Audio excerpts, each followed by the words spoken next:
Mbote lisusu na baimboka balandi parlement populaire émission babola émission en population aux ali kolandama en direct et à travers le monde seule émission na lokota lingala na lokota oyo baimboka solo badinganga pona kotala Congo na bango bande ko zamina mikila poto bande ko bazwa min Afrique bande ko bazwa min na province précisément na Congo central to kobeta masolo bande ko balandi poto luka kimia na Congo central na ngo na minute tozali ne sengo ya kokutana na bino baimboka poto beta masolo bobi bino moko mikolo nyonso projecteur ya émission na biso ezali mingi na Congo central pona koluka kimia yango to koloba ete Congo central kimia zongi bokolanda ba jeune bakoleka bilenge bakoleka ba kulutu bakoleka ba mpaka bakoleka ba notable bakoleka poto betaka masolo surtout na souci ya kotonga mboka na biso ba yango ete soki lisapi moko ezoki nzoto momeko sala pasi ko koleka na Congo central eko sala pasi ko ete ezo sala partie ya nzoto oto bengi Congo na yango bande ko balandi tozo yamba bande ko kasi na mikolo lekaki bolanda ki minoko ba jeune belé balekaki na oti koloba bilenge belé balekaki ba pesi makantita bango na otali Congo central bo moni ba marche bo moni ba moyoso mais motunu ezaka moko e bongo bande ko atuba koleka moko ni boni mbisa ndami tuna parce que ba bino ete baliaka ngulu litoyi moko te tant to ko kaka ba de ko mususu esengi pe na ngambo mususu ndeko na biso gouverneur ya province ya Congo central ceux qui partent na collaborateur topé bato oyo esengi ba pesa makanisi contrairement na ndenge makambo yoko leka to koyoka bango mais tina poko lelo na no tozu bato te na ngambo mususu oyo ba ko pesa pe makanisi bango kasi na bandeko oyo pe mususu ndenge to ba bilenge ya Congo central bandeko ba bengami ba jeune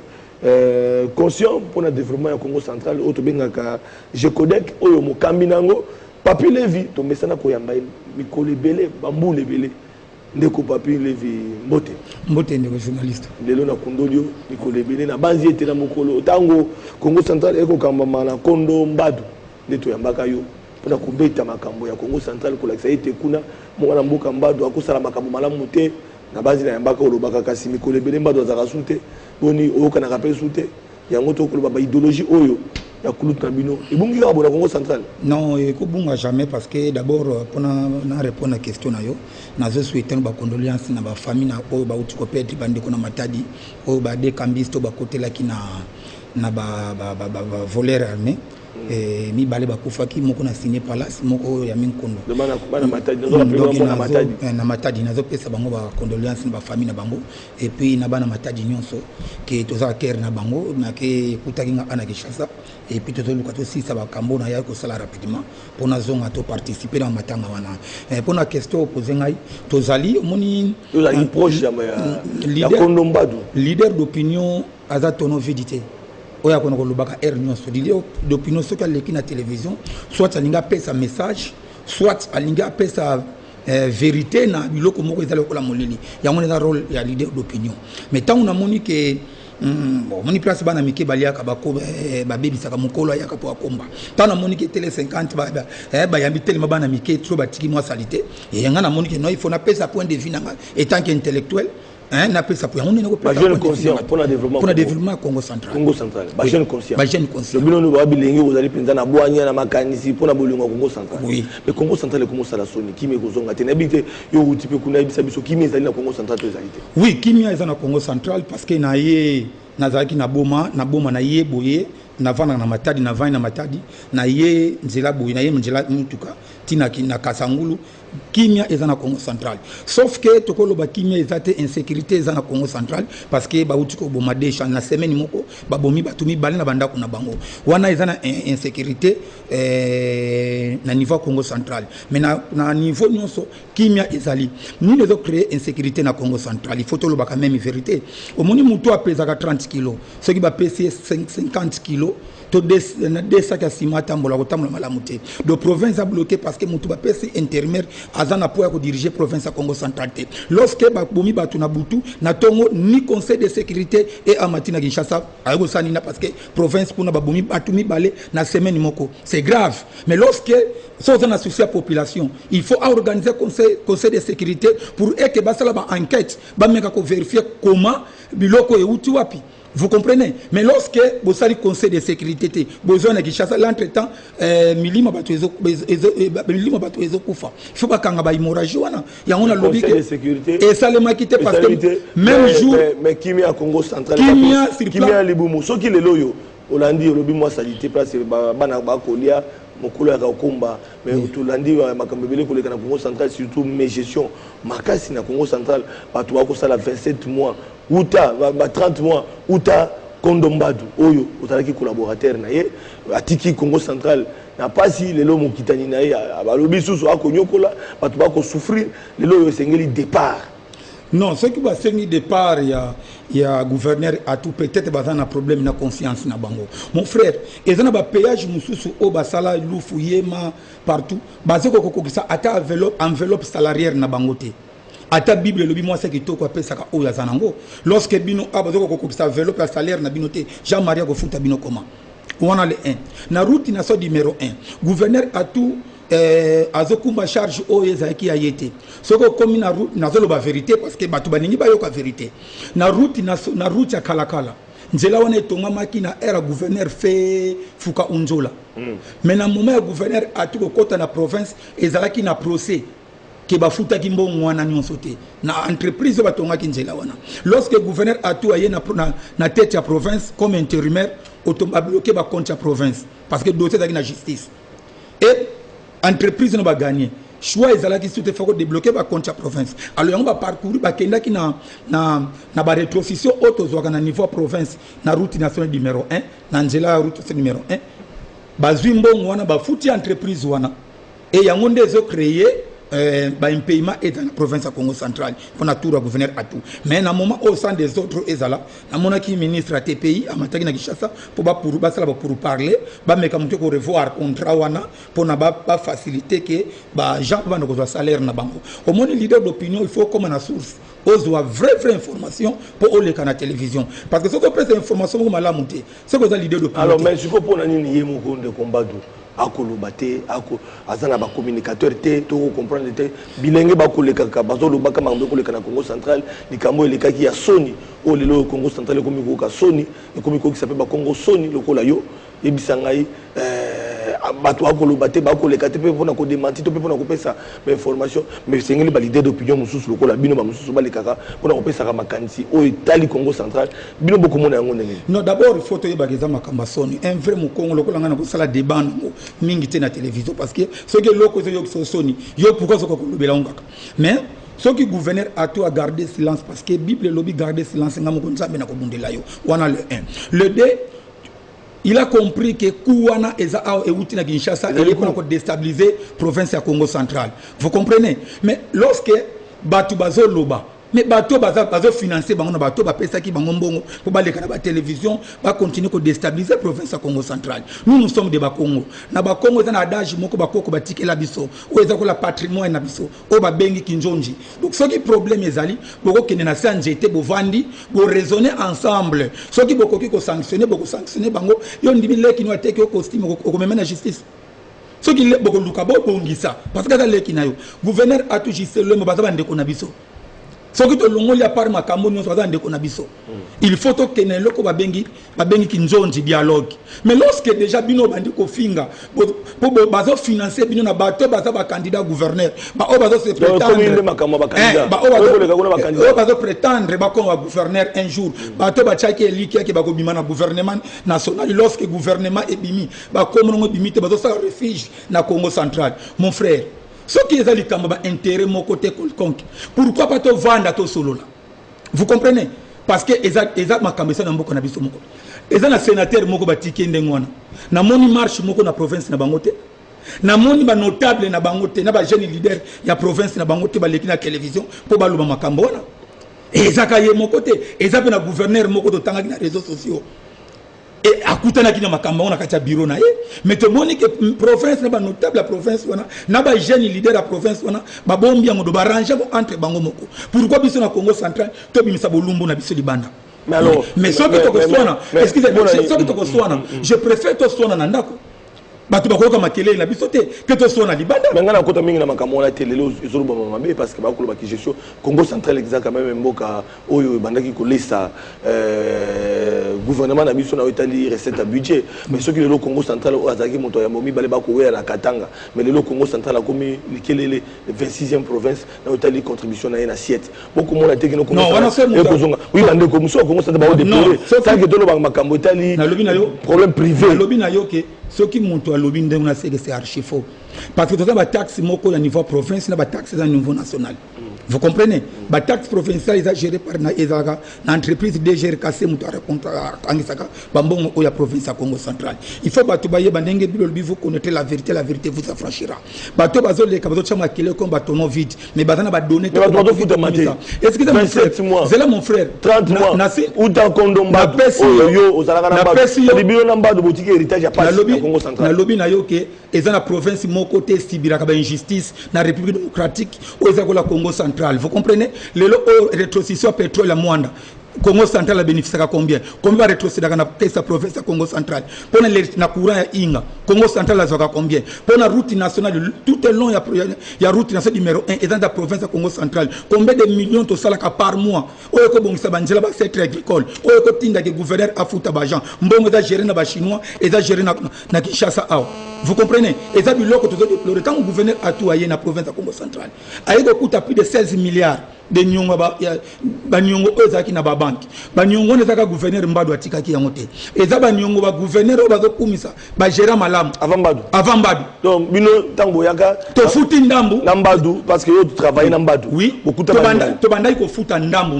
vous comprenez pas y a continuer to zo futa ka ndambu parce que ba o ba gérant ba yebi na matadi o monaka niès na sala na OCC mais les 30 futa masuna gouvernorat au comprendre ba bengo ba mauvais ba bon gestionnaire na zo regretter ba mauvais gestionnaire ba o batiki province oui ba o oui o batiki province le boulot tant au gouverneur a tout aillé il faut te yebake pour na ko développer province ba collaboraka na ba banque donc faut ça la montage financier besoin crédit pour réaliser projet moko o ko za intérêt province a été intérêt population vous faites gouverneur mbadu ayoko zo crédit pour na ko soma biloko stade Lumumba le leso to na stade Lumumba na ba siège na ba moquette tout est dans le stade Lumumba déjà to zo ki 2,500,000 $ na banque lorsque gouverneur mbadu a lancé bapa yomoko bi nature trahir biso ayoko tika biso eza nyongo na banque à 2,500,000 $ na ba banque muso taki plus de 16 milliards de francs congolais. Mais lorsque ça la intérim, la banque va pesa mbongo, bazana confiance na été. Il faut au bandana ko futa banyongo, ceux qui banyongo si bon ba pesa confiance. Na moment na zoyebi c'est que 2,500,000 $ est déjà payé na Robank. Et Robank a tindé la province lettre à félicitations, ba ko kipe ko zo crédit. Ou les 1 pour 16 milliards déjà assez à rembourser plus de 14 mais bon à tout à ça va collaborateur après si plus de 14 milliards pour le leçon na bengi ça qui yo ils allaient parce que vous allez moto le na yeba yo sima ya kondo mbadu yango da ko benga yo po otala siko sima mbadu ndenge Congo central mais yemo ko za bato te pour expliquer gestion ya Congo central na lobi ngana yeko lobati ngana yeko loba pote gouverneur a tout atindinga ya yo parce que na leader d'opinion et ça parce que ba collègue c'est ba province muso zo benga ngai bon ceux qui a ba communicateur ou pas wana nako discuter motuna ba député na tamité to tu na wala ça mo ngonga to na ngona mingi te to ki ne la mwana mbango parce que metro muso etikali awa eza mabulu to moni ba député oui nationaux ba kitita Congo central marche départ à tout tout le monde population ba télémi mais tout le monde a tout amekiko bimana ba to moké ba membre de cabinet voilà ba image ba la biso na ba image muso to kondolaki pour une impopularité pour yo lobika kino ezali ka likambo bato bazali na kanda to bazali motema likunya mais to komona Congo central mo bimbe tamboli non c'est pratiquement archi faux lorsque image ba la qui ça gouverneur a tout ayaki improviser ayaki comme ayaki à s'improviser qui poison à Congo central ba mobiliser qui te bato bazaki na information te wana le 1 le 2 gouverneur à tout à Kinshasa bana Congo central peut précisément la ville à Matadi tina mbanja ngungu basala qui marche bazo réclamer gouverneur à tout azonga na pouvoir vous comprenez ba députés nationaux oya FCC na oya Lamuka vous comprenez basali dio na bango po baya connaître ba ko luka moto ya gouverneur à tout matubwana yango na ko senga na camarade de Chadari ce gazo landanga je sali en passant na camarade Nemi je sali en passant ba meka muke ko mais tout le monde kuna bilenge ba kotambola mais on est contre à tout pour baza pour atout ba ko réclamer que bazong sa gouverneur na bango oya lobi que atout aza impopulaire na Congo central c'est archi faux lorsque bazo kende ko bazo consacrer ba sango na Notre-Dame de Fatima gouverneur atout sans ko yeba population kitisa ki makolo batambwisa ki wana makambo oyo ezali vous comprenez donc ce mutu lobi que gouverneur atout aza impopulaire na Congo central c'est archi faux mon frère population basala qui première marche wana population bazaki na information te lorsque population a information ba organiser qui deuxième marche bazaki combien de personnes et ba balaki ba marche na télévision bazo la bango mbongo epima na ba député oyo ka boni bomona ka oyo vous comprenez tant population va comprendre que ba député nationaux oyo ba yaki osala marche wana baza ba sous-traitance ya ba politiciens kinois bazala ka financer na ba politiciens kinois makambo to ko marche ko marche excusez bandengo so bana la muka batamboli wana tomoni population batamboli tomoni bato FCC so batamboli na FCC pe batelemi yango na lobi na yoke bato FCC na bato ya la muka opposition même na kashi batamboli non monde ndambo ba député na prof ya FCC mwandambo mwandambo ata mwandambo FCC bazalaka la muka bazalaka kashi bazalaka te zaki député la muka na ni kashi bakozalaki ba député oya FCC mona kiso komandria ba monde ba piaka ba ngombo ba ko déstabiliser professeur Congo central baza ba député de crédibilité bon ndena tana kishasa on lance appel na ba super député basala ka marche comme ba financer ka bino pour la désordre na Congo central ba mort d'homme salemi na Congo central to boya to kende ko marcher ensemble pour to so ça paye na province Congo central comme bo mesa na ko za financement to kuta lobi na wileri boya ko za mbongo carburant et pas na ba poto kende ba député provinciaux Bolandi procureur général quand même à Senga qui levait en fait levait immunité pour que azala remis na maboko ya justice mais ba député provinciaux au Congo central et là ko basali wana to ko ba ko soutenir à tout peut bazali ko soutenir population non bazo soutenir population bazo soutenir province à Congo central na 2006 lorsque notre leader l'aîné monde entier Michel Sali a passant azali na problème de justice mutaboya ke na justice mutabukavu c'est président Vital Kamera voilà assemblée nationale baboya ko livrer yepo akene na justice surtout en 2014 lorsque Fembado a envie apporter qui plainte na honorable Poela Fabrice azaki protégé na Mutabandundu et les vieux président Obeminaku j'ai sali à passant à protéger notre propre frère Nabiso mais à tout à propre frère Nabiso et ba député provinciaux baza ba Congo vous croyez pas que ba ko libérer ndeko na bango lorsque tout muta province mususu a protéger propre frère Nabiso bongo biso ba Congo combien plus fort ko protéger mais bon il va ko lever immunité akili ko samba na lobi na ba ko lever ba protéger parce que qui me za tout mboka za bloqué na lobi na yo solution ezani mboka eza bloqué te ba tu faut ba yeba que gouverneur province Congo central aza jamais suspendu ndenge président Félix alobaki état de droit oya yedi na document ya suspension gouverneur à tout à la Kisabiso lorsque déjà que PGR apesi gouverneur na maboko ya assemblée provinciale et que ba député provincial ba rejeter requête wana automatiquement il fallait gouverneur à toi banda musala na ye mais chose ba lobi akokota na lobi akota bureau te na ambi pichu muvova lobi mokola komeka akotambola na lobi na yo bango nyonso ya ndan oyo azanani oyo yambaki wana oyo tangi kombo azanani oyo tangi kombo oyo azanani soki azanani na Congo central muntu to tanga ona na base mona Congo central te siko yo suka muntu oyo landi wana soki bazomisi gouverneur atu na bakoko bakolamuka batu bakofete nazo mettre bango en garde nazaki na moment ya retraite lorsque bazo organiser ba marche na bango oya ba primature wana maintenant nazongi ba se souvenir erba yo nani mais dans l'idée d'opinion dans des provinces na oyo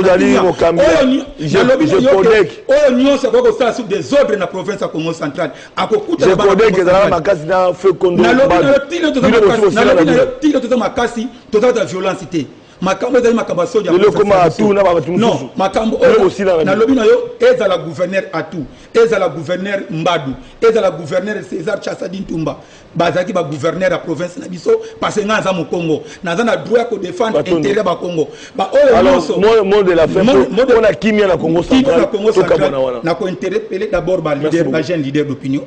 ba yeba ba ko salir ba personnalité ya ba vie na biso te parce que na Congo central bango nyonso na lobby kala bazo le kana télévision parce que ba yeba bien que to pedra ki masi to pedra ki sombe to pedra chassa d'intumba to pedra mbadu lelo oyo to tikali na ba auto tikali na bango to za contrat ko protéger bango ceux qui na mon un leader d'opinion azo le kana télévision ko ba que non ministre de finance azo ko corrompre ba to na Kinshasa bazo na bambongo ato azo tinda bango lorsque ba pesa ki gouverneur a tout invitation ba compte no sur la province ezala ki bloqué donc ceux qui dit personne baza crédible na Congo central il faut te yeba que nani ministre de finance na biso kabangu aza parmi batuana aza crédible gestion province na biso et na ko interpeller ba leader bazo le kana télévision pour na ko critiquer député Billy Tour des autres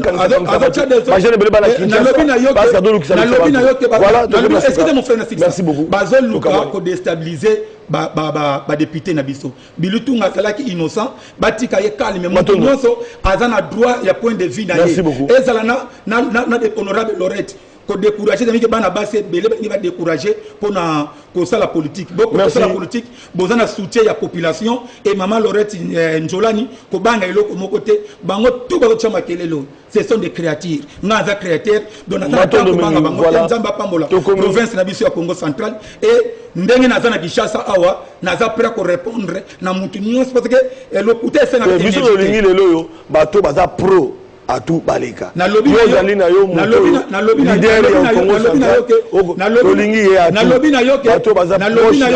lorsque gouverneur a tout na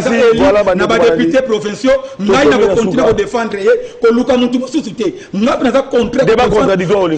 mais c'est pas le débat contradictoire merci beaucoup voilà